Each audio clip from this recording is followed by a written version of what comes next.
అన్ని కీళ్ల సంబంధిత సమస్యలకు రీజనార్థోస్పోర్ట్ హైదరాబాద్లో అధునాతనమైన సర్జరీ లేని వైద్యం. రైతు భరోసా విషయమై తెలంగాణ సర్కారు తీవ్ర అంతర్మథనంలో ఉందా? ఇవ్వడం ఖాయం, చెప్పిన మొత్తాన్ని పెంచాలని కూడా నిర్ణయం జరిగిపోయాక ఇక మీమాంస ఎందుకు? ఏ అంశం సర్కారు ముందరికాళ్లకు బంధాలేస్తోంది? ఖచ్చితంగా ప్లస్ అవ్వాల్సిన పథకం ఎక్కడ నెగిటివ్ అవుతుందన్న భయం ఎందుకు మొదలైంది? రైతు భరోసాపై సర్కారు స్థాయిలో జరుగుతున్న చర్చోపచర్చలేంటి? తెలంగాణలో కాంగ్రెస్ పార్టీ అధికారంలోకి వస్తే రైతు భరోసాను 15,000 చేస్తామంటూ ఎన్నికల మేనిఫెస్టోలో ప్రకటించింది. ఇక అనుకున్నట్టుగానే పవర్లోకి వచ్చాక మొదటి విడతగా 7,000 కోట్ల రూపాయలు రైతుల ఖాతాల్లో పడ్డాయి. కానీ పెంపుదల లేకుండా పాత లెక్క ప్రకారం 10,000 రూపాయల చొప్పున వేసింది కాంగ్రెస్ సర్కార్. ఇక ఇప్పుడు దానికి కొనసాగింపుగా ఈ విడతలో 15,000 రూపాయల చొప్పున రైతు భరోసా వేసేందుకు కసరత్తు జరుగుతోందట. అయితే ఇక్కడే అసలు ట్విస్ట్ ఉందని అంటున్నారు. గత బీఆర్ఎస్ ప్రభుత్వం అమలు చేసిన రైతు బంధులో 21,000 కోట్లు సాగులో లేని భూములకు ఇచ్చారన్న ఆరోపణలున్నాయి. రియల్ ఎస్టేట్ వెంచర్లు, కొండలు, గుట్టలు, చివరికి కొన్ని చోట్ల క్రికెట్ స్టేడియానికి కూడా నాడు రైతు బంధు ఇచ్చేశారని తీవ్ర ఆరోపణలు చేశారు కాంగ్రెస్ నాయకులు. తాము అధికారంలోకి వచ్చాక ఆ నకిలీ లెక్కలన్నీ తేల్చామని, అక్రమాలకు చెక్ పెడతామంటూ అసెంబ్లీలో ప్రకటించారు. మంత్రి తుమ్మల నాగేశ్వరరావు ఈ మేరకు ప్రకటన విడుదల చేశారు. ఇక సంక్రాంతి కానుక త్వరలోనే రైతు భరోసా నిధులను ఖాతాల్లో వేయాలని నిర్ణయించినట్టు తెలిసిందే. కానీ ఇంకా విధి విధానాలు కొలిక్కి రాలేదని సమాచారం. ఇచ్చిన మాట ప్రకారం ఈసారి రైతు భరోసా 15,000 వేస్తామని ప్రకటించారు సీఎం రేవంత్ రెడ్డి.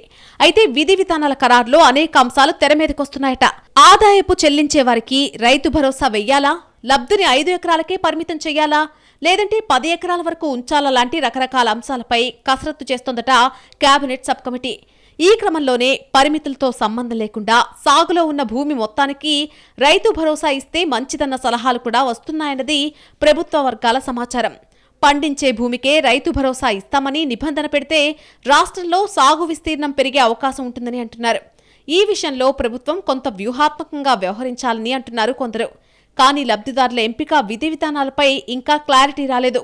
గతంలో కంటే కోతలు, పరిమితులు విధిస్తే ప్రభుత్వానికి కొంత మైనస్ అవుతుందన్న భయాలు సైతం ఉన్నాయట. ఇప్పటి వరకు గతంలో ఏ రాష్ట్ర ప్రభుత్వం చేయని రీతిలో 20,000 కోట్ల రూపాయల రైతు రుణమాఫీ చేసింది రేవంత్ సర్కార్. కానీ 100% జరగలేదు అన్న విమర్శలు వినిపిస్తున్నాయి. దీంతో ఆ ఎపిసోడ్పై మిశ్రమ స్పందన వ్యక్తమవుతోంది. అలాంటి పరిస్థితుల్లో రైతు భరోసాపై కూడా పేచీలు పెడితే అది రైతాంగానికి ఇబ్బందిగా ఉంటుందని, అంతిమంగా ప్రభుత్వం ఎంత చేసినా సరిగా చేయలేదనే అపప్రదను మూటగట్టుకోవాల్సి ఉంటుందన్న వాదనలు సైతం వినిపిస్తున్నాయి. ఇలాంటి రకరకాల అంశాల నడుమ పూర్తి స్థాయిలో రైతుల మనోభావాలకు అనుగుణంగా కార్యక్రమం నిర్వహించాల్సి ఉంటుంది. రకరకాల నిబంధనలు పెట్టి లబ్ధిదారులను కుదిస్తే చేసిన మేలు కంటే రాజకీయంగా నష్టమే ఎక్కువ జరిగే ప్రమాదం ఉందంటూ పార్టీలోని కొందరు సీనియర్స్ ఎలర్ట్ చేస్తున్నారట. అయితే తెలంగాణలో చిన్న, సన్నకారు రైతులు ఎక్కువ కాబట్టి 80% మేలు జరుగుతుందన్నది మరో వాదన. ఆ వాదన సంగతి ఎలా ఉన్నా పరిధులు, పరిమితులు అంటూ కోతలు పెడితే మాత్రం జరిగిన మేలు కంటే నెగిటివ్ ప్రచారమే ఎక్కువ అవుతుందన్న వార్నింగ్స్ ప్రభుత్వ పెద్దల్ని ఆలోచనలో పడేస్తున్నాయట. సాగు చేస్తున్న భూమికి సాయం చేస్తే పూర్తి స్థాయిలో రైతాంగం తమ వైపు ఉంటుందని ఒకవైపు, పరిమితులు ఉండకూడదని మరొక వైపు చర్చలు జరుగుతున్న క్రమంలో కేబినెట్ సబ్ కమిటీ రిపోర్ట్ కీలకంగా మారబోతోంది.